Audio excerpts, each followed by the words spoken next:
It's a huge night of high school basketball as the Summit Athletic Conference Championships hang in the balance.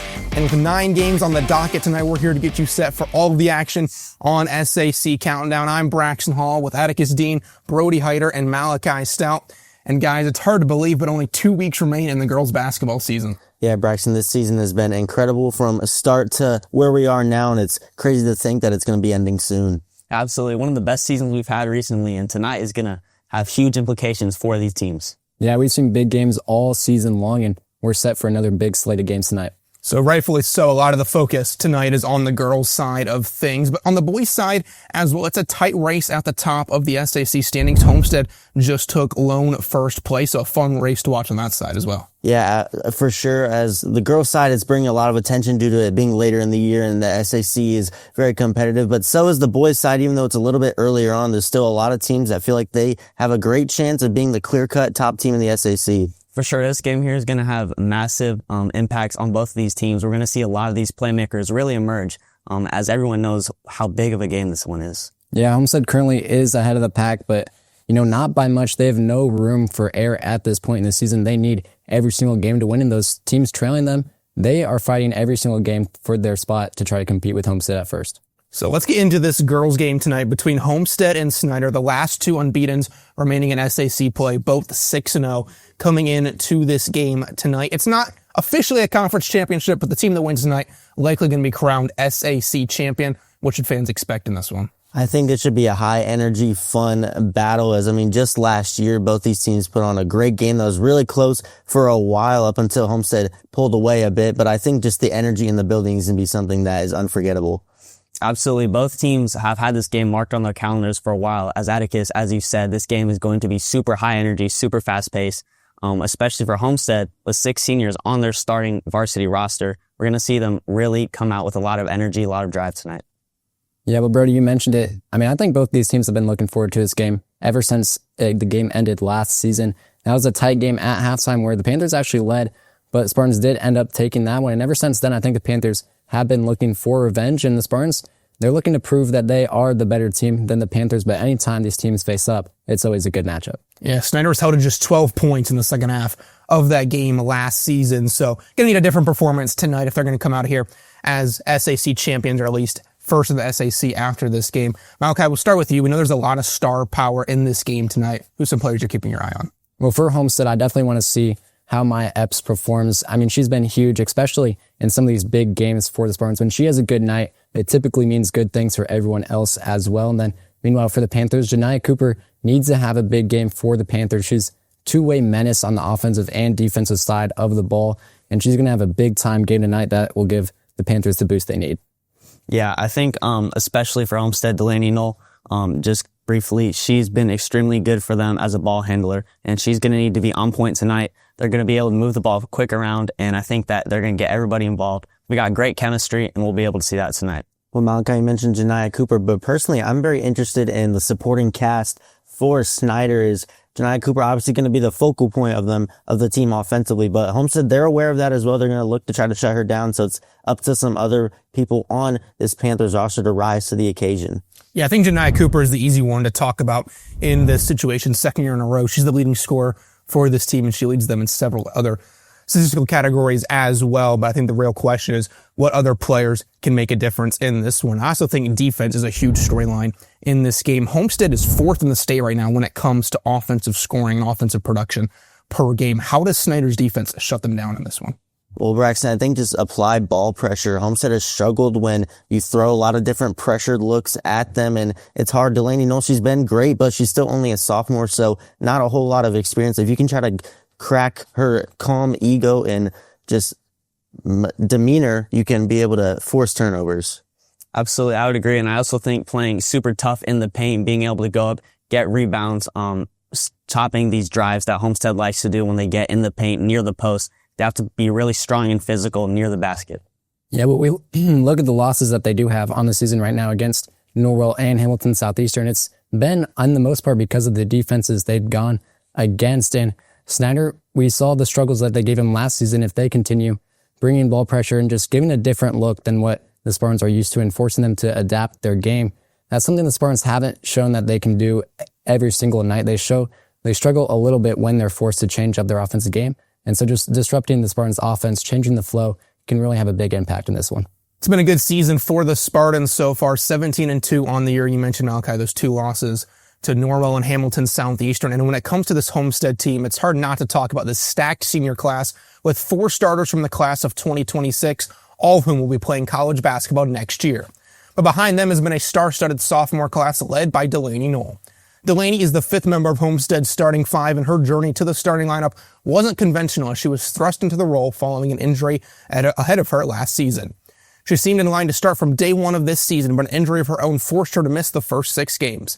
And since returning against Beaumont at the end of November, she quickly has emerged as one of this team's key pieces, and it's clear she doesn't plan on slowing down anytime soon, as I got a chance to talk to her about her journey earlier this week in the next edition of the Spartan Athlete Spotlight.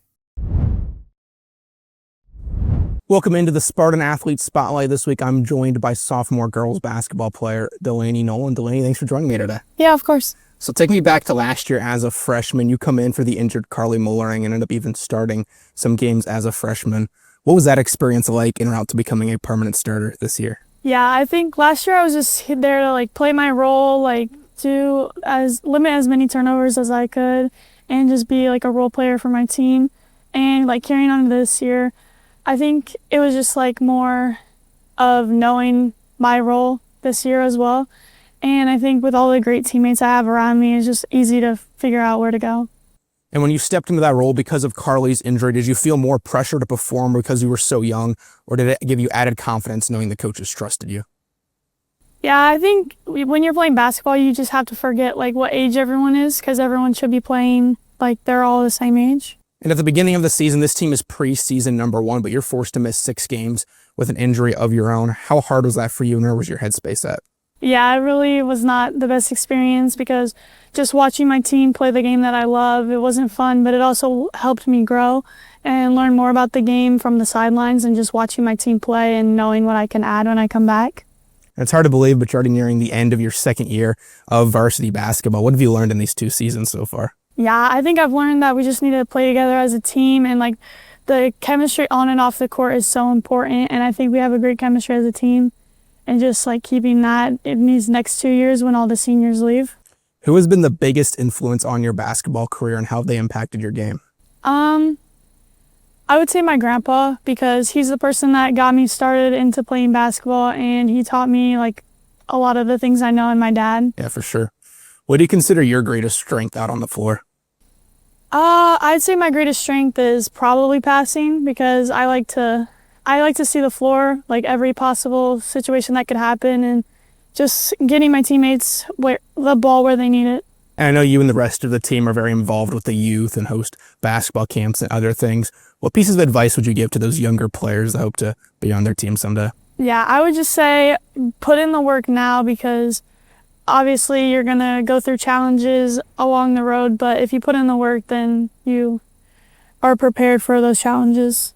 I know you still have 2 more years left in high school, but looking at the future of your basketball career, where do you hope this game is able to take you? I really do hope to play in college. I know I've talked to some colleges, but to play in college would be great, and even beyond college, maybe overseas. And then finally, as we begin to wind down the regular season, what are the goals for you and this team in the months to come? Oh, win state, for sure. Win state. All right. Awesome. Thanks so much for joining me, Delaney. You can hear the rest of my interview with Delaney at halftime of next week's radio broadcast versus Northside. And guys, as only a sophomore, her impact on the floor has been huge for the Spartans already in just her first 2 years. And what makes it even crazier to me is just it's not pure scoring. Typically, when you hype up someone like that, you think they just put the ball in the basket a lot. Delaney can do that, but it's just her playmaking ability that surprises me the most. Yeah, she really just does a great job, especially in ball handler rules, just finding her teammates. She plays so unselfishly. She almost gets more excited when she sets her teammates up to score than when she scores herself. And not only is she a great passer, but she's a great player too. I mean, she can shoot the ball very well. She can drive very well. She shoots 43% on the season, so really stretches the floor for this team. I mean, she does everything right on the basketball floor. Absolutely. She just elevates the Spartans team. Her impact is felt in every single game. her ability to work with her teammates, create open shots is just really impactful. And just being able to lead, even though she's still an underclassman, is really great. And she's a big part of this Homestead team. Yeah, she's really become the primary ball handler for Homestead this year, scoring double-digit points, right around 10 per game, 4.5 assists or so per game. How about this? 96% from the free throw line this season. She has been huge in the clutch for the Spartans as well. I know they have that loss to Hamilton Southeastern since she's come back from injury, but this team really has taken the next step. Yeah, free throws, you mentioned that they are so important. And when you have someone that can not only go, as an underclassman, go out there and hit the big time shots, whether it be the free throw line, a 3-ball, layup, whatever. And if you have someone that can do that, that elevates your team so much. And you mentioned the one loss, but besides that, it's been pretty smooth sailing for the Spartans. Yeah, ever since, we saw it her freshman year in the game against Hamilton Southeastern when no one else was able to step up. She was there as a freshman, and she gave good minutes in that game off the bench. And although they did lose that team, she's continued to build on that even more, especially as you mentioned, Braxton, in these late game moments. She's proved that she can rise to the occasion. Yeah, Braxton, I like that free throw percentage stat because it just shows how dedicated she is. She's put a lot of time, effort, work into her career, and especially in these big time moments where you have to do something like go up, hit a free throw in a close game, it just shows how she's able to tune out the noise. She feels really confident in her own game. Hopefully not a jinx, but just one missed free throw for her this season. We'll see how it plays out down the final 2 weeks of the regular season and into postseason play. We're going to take a break here in SAC Countdown. When we come back, we're going to get you set for the other 7 games going down on the boys and girls side that don't involve Homestead and Snyder, and we'll give you our picks for each of them. Stay tuned.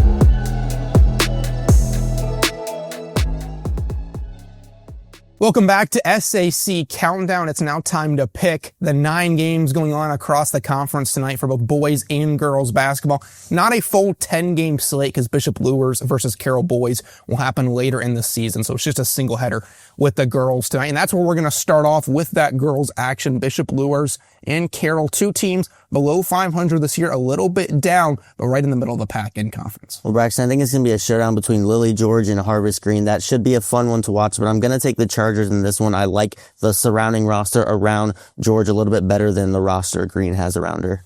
Yeah, I think this is going to be a super electric matchup. Both teams led by their star playmakers. I think for Lily George, her impact is going to be the reason that this Carroll team is able to get it done.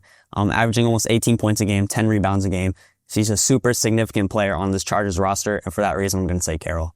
Well, you guys mentioned Lily George. She's going to be a big piece for the Chargers, but I actually have Bishop Luers pulling this one out. I think once you slow her down, that's the key to stopping this Chargers team. I think they, don't have too many other players who I think haven't had the opportunity to really step up yet this season. And I think, maybe force the ball into their hands. I think they may struggle. So I'm going to be picking the Knights in this one.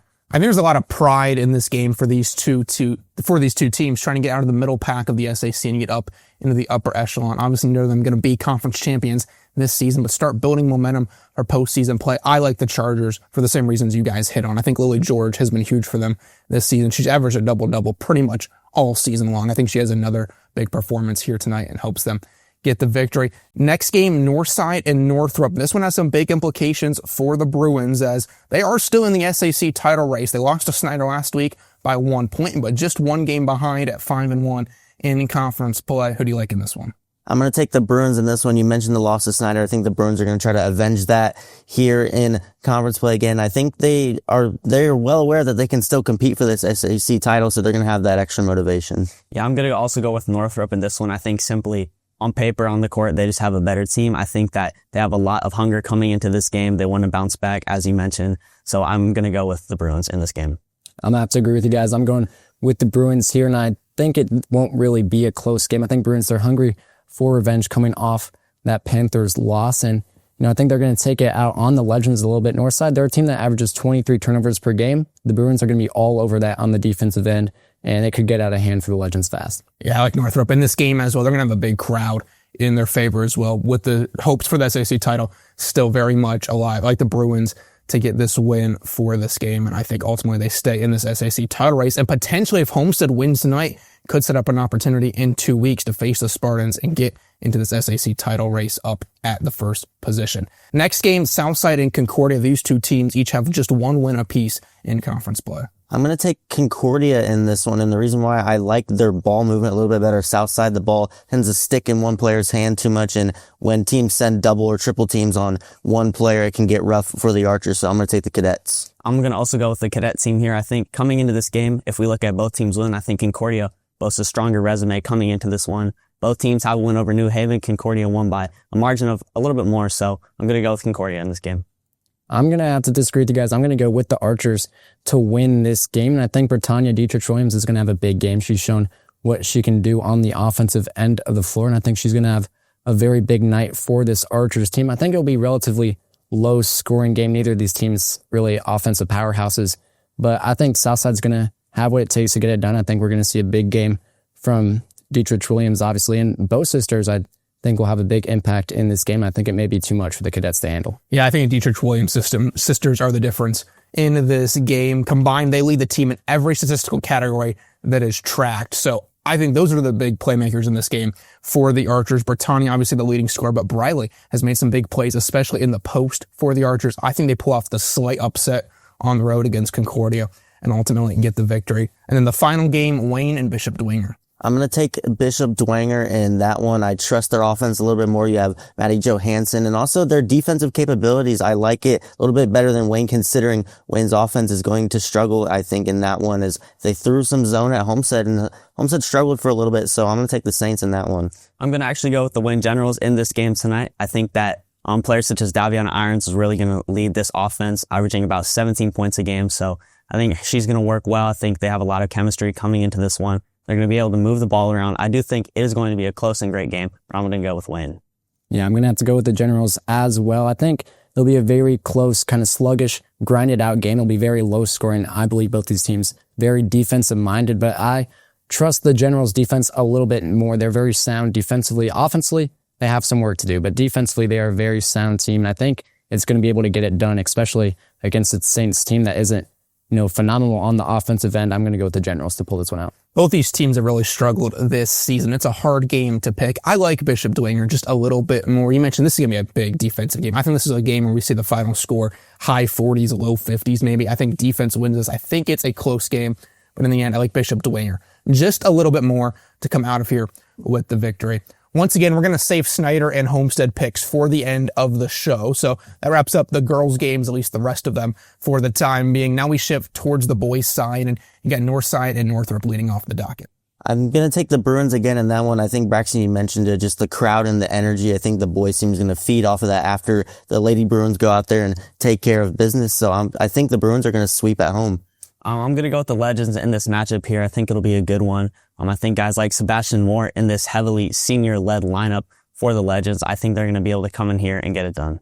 Yeah, I'm going to have to go with the Legends too, Atticus. You mentioned maybe Northrop would be boosted by a girls' win, but I think if the girls' team for Northside loses, I think that could make the boys' team even more hungry to go in and get a win as to avoid the sweep at home and at Northrop's arena. I think they're going to be hungry for a win, and I think they're going to go out and prove that they belong in the SAC.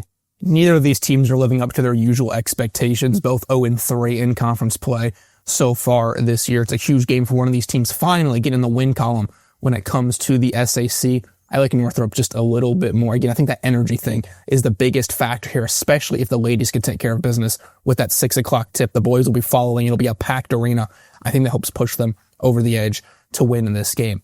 Next game, Southside and Concordia. And now the Archers coming into this one off a hard loss against Homestead last week. That was the game for first in the SAC.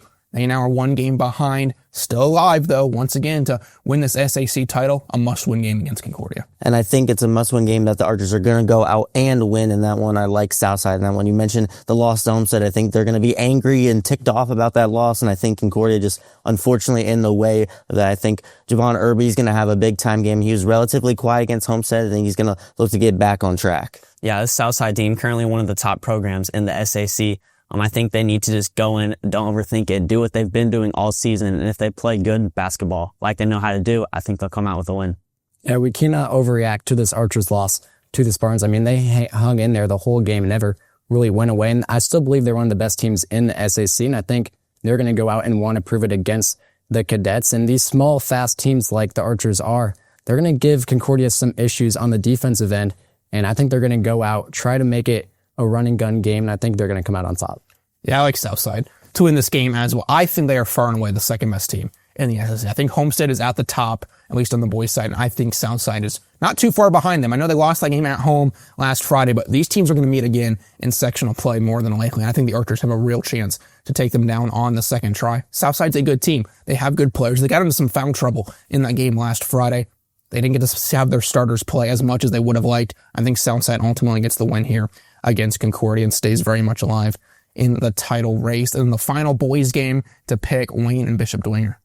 I'm also going to take Dwenger in that one as well. This game was I couldn't quite figure out who I liked more in this one, but I like the Saints. I like the season they're having. I think they have a lot of playmakers. They have George Pori. You also have the Dycusen twins. Also, there's a lot of good guard play. And I think defensively, the Saints, they have a lot of size that can match up well against Wayne. Yeah, it's for sure an interesting matchup here on both sides of the ball. We'll get to see how these teams game plan for one another, but I'm going to go with the Generals here. One of the more fast-paced offenses in the SAC, averaging about 66 points a game. So I think for them, they're just going to be able to outpace Dwenger in this game. Yeah, well, I think, as you guys mentioned, it's very evenly matched on both sides of the ball. I trust the Generals offense a little bit more than I do the Saints, and that's why I'm going to go with the Wayne Generals to win this game, but I think it'll be very close. Both these teams very evenly matched. Wayne, the back-to-back SAC champions, 2-1 in conference play so far this season. They've lost a little bit from last year. I still think they have enough to get the victory in this game. I like the Wayne Generals to take down the Bishop Dwenger Saints. So the last two games left to pick, Snyder Homestead boys, and of course we'll save Snyder Homestead girls, the premier matchup in the SAC tonight. We'll save that for our final pick. But before we get to these picks, let's talk about this boys game a little bit. And specifically, let's talk about Mac Welker for the Spartans, coming off a career-high 39 points on Tuesday against Blackhawk. He's the man to watch in this one. I mean, he just simply could not miss against Blackhawk, and when Welker gets things rolling, the Spartans team just elevates to a whole nother level. That 1-2 combo of Kuhlman and Welker was playing at an all-time high against Blackhawk, and I think that's going to be certainly the people to watch in this upcoming game. Yeah, Atticus, as you mentioned, this junior duo of Welker and Jake Kuhlman, I think is going to be super impactful for this Homestead team. Welker, obviously, coming off of his career high, and then Kuhlman also had one of the better games of his career just a few nights ago. So I think we've really seen what this Homestead team can elevate to when both of these guys play at the top of their game.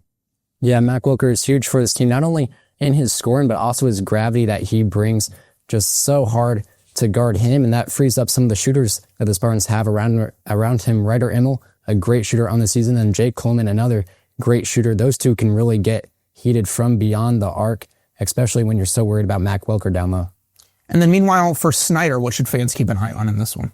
For the Panthers, I think just the intensity they bring defensively as well. Homestead, they've struggled against pressure defenses and trapping, and I think the Panthers, they have a lot of great athletes. They have a lot of skill. They can go out and do that. And then offensively, Trell Hogue has been amazing for them all season, just being that ball handler, being able to go get a bucket, also set up his teammates. So that is something to watch, but primarily just the defensive energy that the Panthers bring. Yeah, I agree for sure. The defense in this game is going to be huge for the Panthers. See how they play. And if they are able to apply pressure on the Spartans team, really get up on them, poke at the ball, set traps, like you said, I think this team is going to really have to focus on doing that if they want to slow down the Spartans.